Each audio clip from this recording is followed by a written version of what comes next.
Нетверезе кермування і, як наслідок, ще одне обірване життя на дорогах Прикарпаття. Цього разу на автомагістралі Н-09 у Яремче. 25-літній водій легковика, мешканець Києва, не впорався із кермуванням на заокругленій ділянці дороги та зіткнувся із мотоциклом. Двоколісним транспортом керувала 32-річна жінка, теж киянка. Від отриманих травм вона загинула на місці події. 25-річний водій автомобіля Volkswagen Touareg, перебуваючи в стані алкогольного та наркотичного сп'яніння в місті Яремче, рухаючись у напрямку села Миколичин, на повороті дороги праворуч не впорався із керування автомобіля, не обрав безпечної швидкості руху, внаслідок чого виїхав на смугу зустрічного руху, де зіткнувся із зустрічним мотоциклом. Водія автомобіля було освічено в медичному закладі.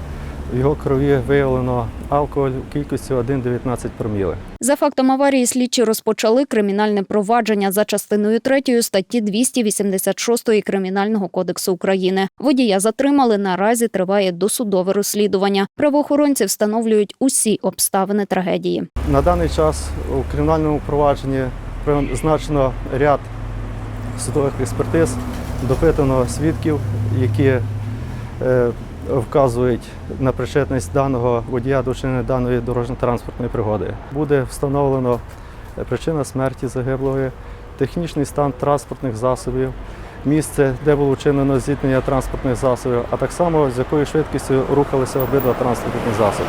За останній тиждень на Івано-Франківщині трапилося близько 4 десятків ДТП, повідомляє поліція. Лише за минулі вихідні патрульні зупинили на дорогах області понад 2 десятки нетверезих водіїв. Ірина Каленчук, Геннадій Томнюк. Новини на вежі.